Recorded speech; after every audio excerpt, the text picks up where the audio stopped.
Isidor Fink was found shot 3 times inside a room that no adult could have entered or left. The door was latched from the inside. The windows were bolted shut. The only opening in the entire space was a transom window above the door, approximately 18 inches wide, narrow enough that investigators had to lift a small child through it just to reach the latch. Fink was a Polish immigrant who had built a modest laundry business in the Bronx, New York. He had reportedly received threats before his death, the kind that were common for small business owners in immigrant neighborhoods during Prohibition-era New York, where extortion was routine and largely unreported. Rather than involve the police, Fink fortified his laundry. He sealed the windows. He reinforced the door. He turned his workplace into something close to a vault. On the night of March 9, 1929, neighbors heard screaming and the sounds of a struggle from inside the laundry. When they could not get the door open, they called for help. The only way into the room was through that 18-inch transom, and only a child was small enough to fit. The child was lifted through. Inside, Fink was dead. 2 gunshot wounds to the chest, 1 to the wrist. No weapon was found anywhere in the room. No fingerprints of any use were recovered. The latch was confirmed secured from the inside. Every exit point was sealed from within. The investigation produced no suspects, no charges, and no explanation for how anyone entered or left. NYPD Commissioner Edward Mulrooney addressed the case publicly in 1930 and stated, by historical account, that it was the one case he considered insoluble. The department filed it accordingly. The case remains open in NYPD cold case records. A man who sealed himself in to stay safe was found dead inside that seal, and no one has ever explained how. Somerton Man. On the morning of December 1, 1948, a man in an immaculate suit was found on Somerton Beach in Adelaide, Australia.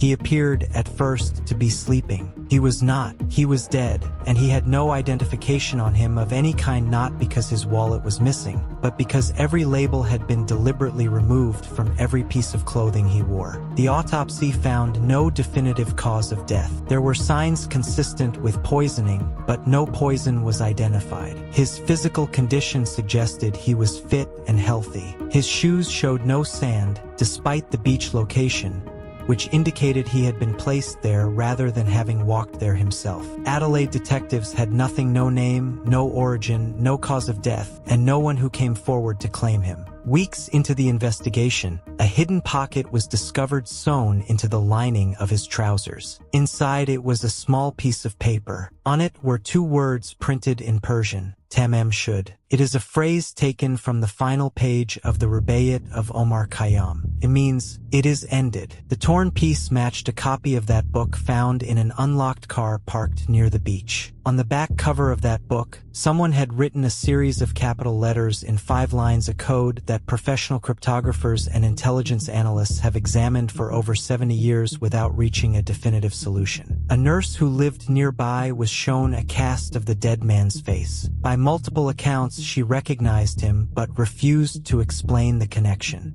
She maintained that position until her death. In 2022, researchers at the University of Adelaide published a DNA analysis proposing that the man was Carl Webb, an electrical engineer from Melbourne. South Australian authorities have not officially confirmed this identification.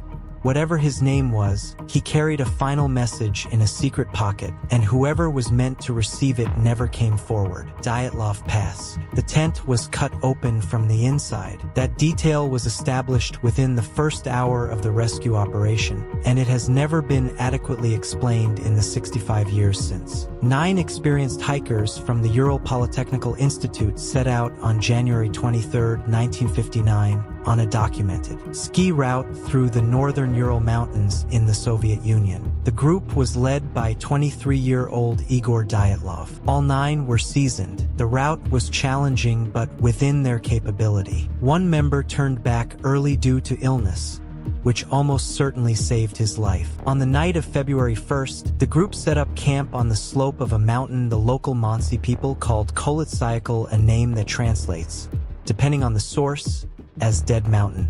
What happened after the tents were set up has never been fully established. When rescuers reached the camp on February 26th, the tent had been cut open from the inside with a knife. The group had fled into the open, in temperatures around -30 degrees Celsius, without boots, without adequate clothing, and without their equipment. They had cut their way out of shelter and run toward the treeline. The bodies were recovered in stages over the following weeks. 5 died of hypothermia. 4 died of severe physical trauma, crushed ribs, fractured skulls, injuries that one forensic expert at the time compared to the force of a major car crash, with no corresponding external wounds on the skin. 2 of the bodies were found with their eyes missing and 1 with the tongue absent, which forensic science attributes to postmortem decomposition and animal activity, not deliberate mutilation. Soviet investigators closed the case in May 1959, citing a compelling natural force. The files were classified. In 2019, Russian prosecutors reopened the investigation and attributed the deaths to a slab avalanche. A peer-reviewed study published in the journal Communications Earth and Environment in 2021 modeled a specific avalanche mechanism consistent with the injuries. The families of the hikers have not accepted this conclusion. One of the cameras recovered from the campsite still had film in it. The last frames showed the group setting up the tent,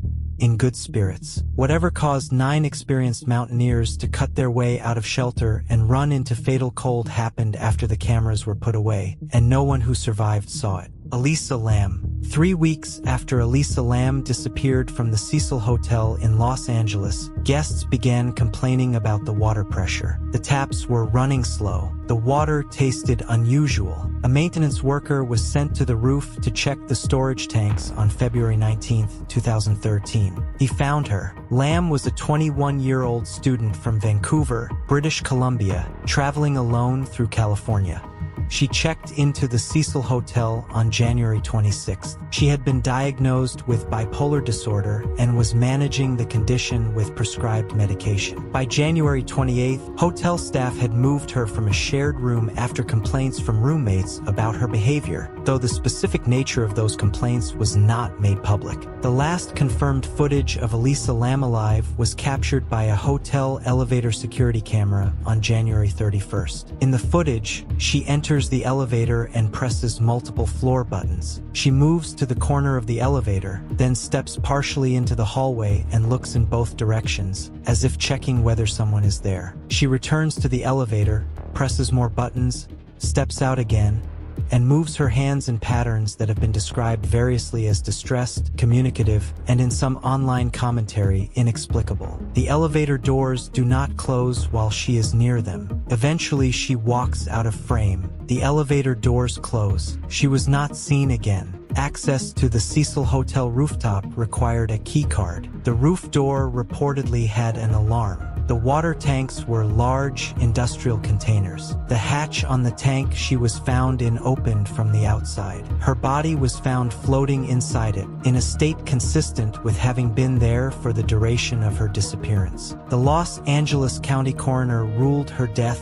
an accidental drowning. Toxicology confirmed her prescribed medications were present at therapeutic levels. No drugs, no alcohol, no signs of physical assault, no trauma injuries were found. How she accessed a locked rooftop, opened a heavy external hatch, entered a water tank, and how that hatch came to be closed after she was inside, none of that is addressed in the coroner's report. For 19 days, the hotel's guests were using the water connected to that tank. Martha von Bülow, known as Sunny, was one of the wealthiest women in the United States, heiress to a utilities fortune valued at approximately $75 million.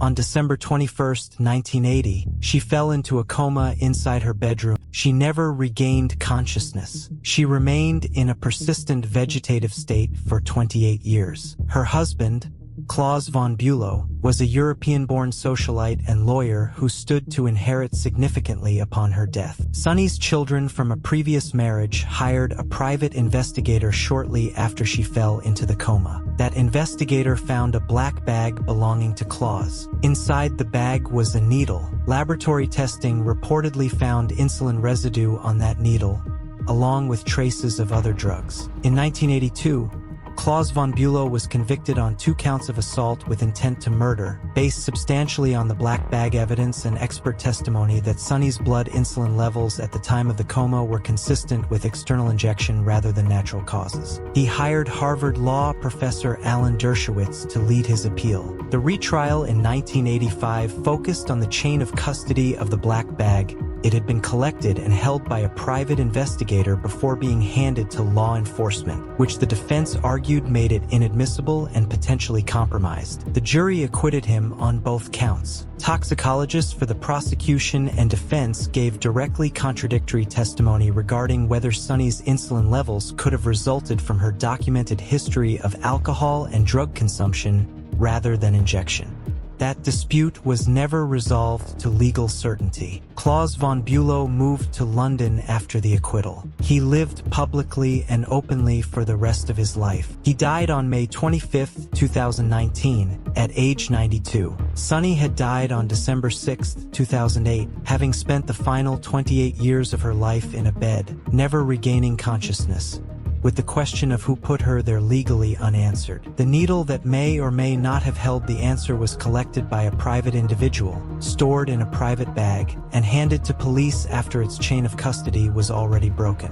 Edgar Allan Poe invented the locked room mystery. His 1841 story, The Murders in the Rue Morgue, created the entire template. An impossible crime, a sealed space, and a detective who reasons toward the only explanation that fits. 8 years after writing it, Poe himself died under circumstances that fit the same template, and no one has solved it since. By September 1849, Poe was 40 years old and had reportedly given up alcohol, a substance that had derailed his career and relationships repeatedly throughout his adult life. He left Richmond, Virginia, on September 27th, bound for New York. He never arrived. 5 days passed with no confirmed sighting. On October 3rd, a man named Joseph Walker found Poe outside Ryan's Tavern in Baltimore, a building being used that day as a polling station for local elections. Poe was semi-conscious, wearing clothes that were not his own clothing, his luggage, and any record of where he had been for those 5 days were never found. He was taken to Washington College Hospital. Over 4 days, he drifted between consciousness and delirium, at times agitated, at times unresponsive. He repeatedly called out a name, Reynolds, and no one at the hospital or in his known circle of contacts could identify who he meant. His attending physician, Dr. John Moran, recorded that Poe's final coherent words were, "Lord help my poor soul."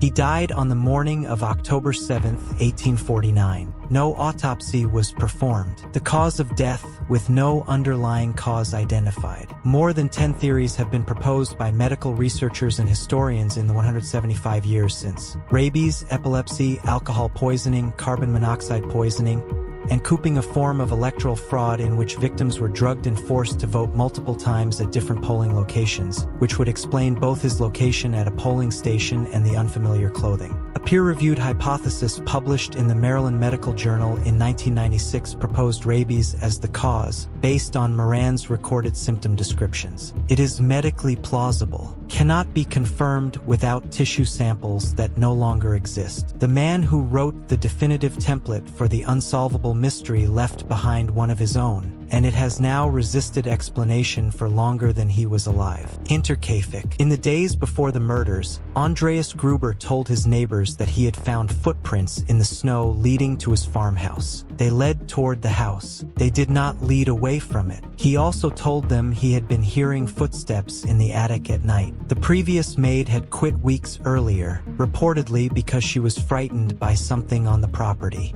Gruber did not call the authorities. The Hinterkaifeck farm sat in a remote stretch of Bavarian countryside between Ingolstadt and Schrobenhausen, and in late March 1922 it housed 6 people: Andreas Gruber, his wife Casilia, their widowed daughter Victoria Gabriel, Victoria's 2 young children Joseph and Casilia, and a newly hired maid named Maria Baumgartner.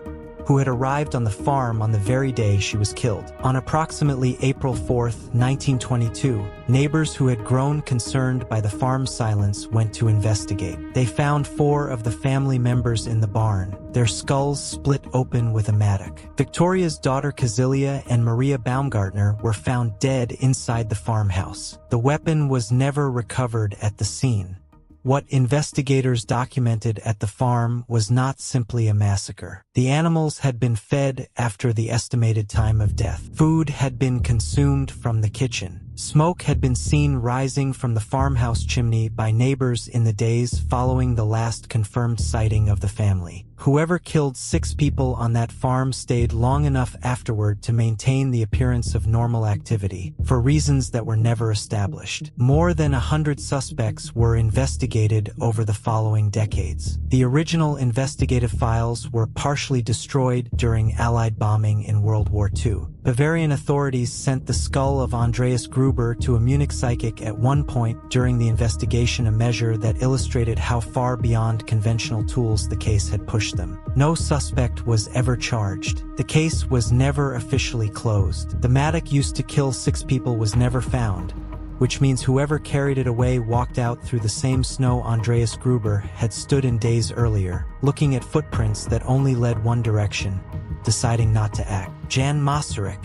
14 days after the Communist Party of Czechoslovakia seized complete control of the government in Prague, the last non-communist minister in the new administration was found dead in a courtyard. Jan Masaryk was the son of Tomáš Masaryk, the founder of Czechoslovakia, and had served as foreign minister since 1940. He was internationally respected, openly pro-Western, and in February 1948, he was the only remaining figure in the new communist-controlled government who represented any continuity with the Democratic Republic that had existed before. On February 25, 1948, the communist coup was completed. On March 10, 1948, at approximately 6:45 in the morning, Masaryk's body was found in the courtyard of Chernin Palace, below the window of his bathroom. He was wearing pajamas. The official ruling, issued within hours by the new communist government, was suicide by defenestration, a deliberate jump from the window. The bathroom from which he allegedly jumped was reported as locked or secured when the body was discovered. The window above the courtyard was closed. A Czech official at the time was reportedly heard to say that Masaryk was a tidy man who closed the window after himself on the way out, a remark that has circulated in historical accounts as either darkly sardonic or deliberately contemptuous, depending on the source. 3 separate official investigations were conducted in 1948, during the Prague Spring of 1968, and in 2004. Each reached a different conclusion. The 2004 Czech police forensic reinvestigation was the most scientifically rigorous. It documented scratch marks inside the window frame, the position of the body relative to the building inconsistent with a voluntary forward jump, and fecal matter inside the window frame indicating a physical struggle. The 2004 report concluded that Masaryk's death was most likely homicide. No charges were ever filed. The individuals most likely responsible, if the homicide conclusion is correct, died decades ago. Declassified Soviet and East German intelligence files have suggested awareness of the circumstances surrounding Masaryk's death, but have not produced direct evidence of who gave an order. The window through which Jan Masaryk fell or was pushed looks out over the same courtyard today. The building is still in use as the Czech Ministry of Foreign Affairs. Mary Rogers. By the summer of 1841, Mary Rogers was one of the most recognized young women in New York City. She worked at a cigar shop on Broadway, and her employer had deliberately publicized her presence there. Her appearance drew customers. New York newspapers had mentioned her by name. She was known publicly before she was known as a victim. On July 25, 1841, Rogers left her home, reportedly telling her fiancé she was going to visit an aunt. She did not return. 3 days later, on July 28, her body was found floating in the Hudson River near Hoboken, New Jersey. The autopsy documented severe bruising, evidence of strangulation, and injuries consistent with a violent physical assault. She was 21 years old. The investigation that followed exposed a critical institutional failure. The New York City Police Department would not be formally established until 1845 at the time of Rogers' death. Law enforcement was fragmented, underfunded, and without systematic investigative procedure. The case was instead prosecuted largely through competing newspaper coverage, with different publications printing different accusations, different suspects, and different theories, none of which were substantiated with evidence sufficient to bring charges. Edgar Allan Poe, who had been following the press coverage, published a fictional reconstruction of the case in 1842 titled The Mystery of Marie Roget, transposing the events to Paris and working through the available evidence using his fictional detective C. Auguste Dupin. Poe proposed a naval officer as the most likely suspect. Some Poe scholars have argued that this detail reflected real information Poe received through contacts, though this cannot be confirmed. In 1842, a woman named Frederica Loss, who owned a tavern near the riverbank, reportedly made a deathbed confession suggesting that Rogers had died during a botched illegal abortion performed at or near her establishment. This account was recorded secondhand and was never verified or formally investigated. No charges were ever filed. The original coroner's report and physical evidence have not survived to the present. The case is documented almost entirely through newspaper archives of variable reliability. The most sophisticated analysis of Mary Rogers' death was written as fiction by a man who turned her unsolved murder into the foundation of a literary genre, and even he could not name the killer with certainty. Urooj Khan. On June 26, 2012, Urooj Khan purchased a scratch-off lottery ticket in Chicago, Illinois. It was a winner. The prize was $1 million. He submitted the claim, waited through the standard processing period, and on July 19, 2012, received his after-tax payment of $424,449. The following morning, he was found unresponsive at his home.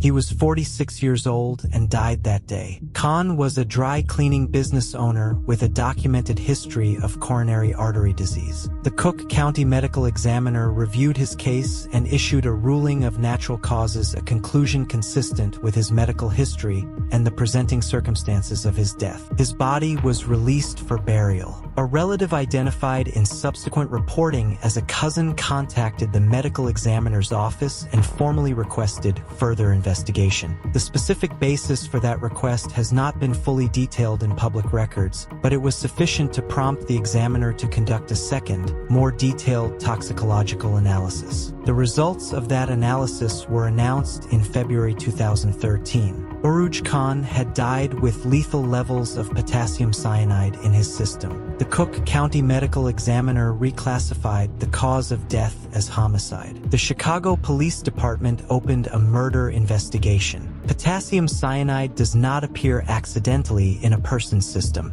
It requires deliberate acquisition and deliberate administration. Illinois lottery winners are listed publicly. Khan's prize, his identity, and the timing of his payout were all a matter of public record before his death. As of the most recent publicly available information, no charges have been filed in connection with Khan's death. The investigation remains open. The locked room in this case was not a physical space. It was a death certificate, one that said natural causes, that was signed, filed, and would have been permanent if a single relative had not asked a single question. What connects these 10 cases is not the absence of an explanation. In most of them, there are explanations, multiple, competing, carefully reasoned explanations. What is absent is certainty. A locked room, whether it is an 18-inch transom in the Bronx or a death certificate in Chicago, functions the same way. It keeps the truth inside and everyone else out. Some of these rooms were eventually opened. Most were not. A few were opened and found to contain more questions than answers. The cases that stay unsolved are not unsolved because no one looked. They are unsolved because the evidence stopped exactly where it needed to continue. If this video gave you something to think about, the next one is already there.